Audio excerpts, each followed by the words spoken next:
மௌனமா இருந்தாக்க வேறொரு இடத்துக்கு ரட்சிப்பும் அது வேறொரு இடத்துக்கு சகாயம் கிடைச்சிடும். அதனால என்ன செய்யணும், நம்ம ஜெபம் பண்ணணும் அப்படின்னு என்ன செய்யறாங்க, ஒருமனப்பட்டு ஜெபிக்கிறாங்க. 3 நாள் புசியாமலும் குடியாமலும் ஜெபம் பண்றாங்க.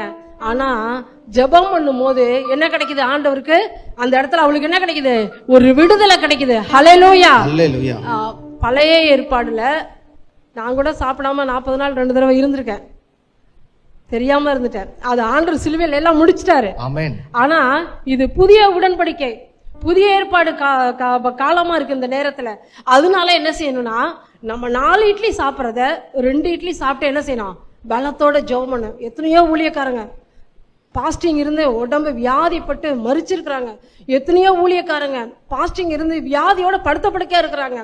எத்தனையோ பேர் பாஸ்டிங் இருந்து உடம்பு அப்படியே ஒடுங்கி போய் இருக்கிறாங்க. ஆனா இந்த நேரத்துல ஆண்டவர் சொல்றாரு, எஸ்தரை போல புசியாம குடியாம இல்ல, 3 நாள் கொஞ்சம் சாப்பிட்டு நம்ம ஆண்டோடைய சமத்துல அப்பப்போ உட்காந்து நம்ம ஜெபம் பண்ணும்போது என்ன கிடைக்கும், ஒரு விடுதலை கிடைக்க செய்வார் ஆண்டவர். அல்லேலூயா.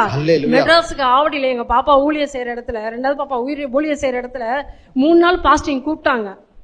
நான் போயிருந்தேன். பாஸ்டிங் நல்லா ஜெபம் பண்ணலாம், பல வருஷத்துக்கு முன்னாடி போனேன். போனா காலையில 2 இட்லி, மதியானம் 2 இட்லி, நைட்டு 2 இட்லி.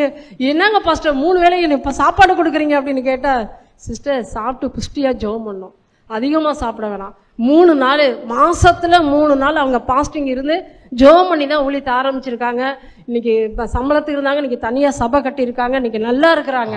அல்லேலூயா.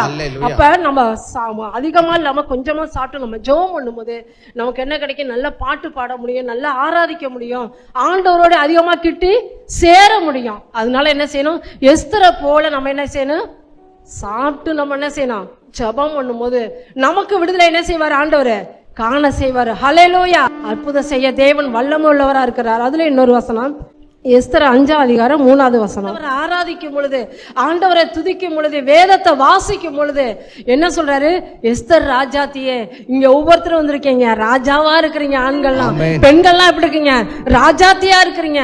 ஆண்டவர் கேட்கிறாரு, உனக்கு என்ன வேணும் கொடுக்கப்படும். ஹல்லேலூயா. நம்ம என்ன செய்யணும், விசுவாசத்தோடு நம்பிக்கையோடு கேட்கும் பொழுது ஆண்டவர் சீக்கிரத்துல என்ன செய்வாரு, ஆண்டவர் லூக்கா 18 அதிகாரத்துல சீக்கிரத்துல நியாயம் செய்வார்.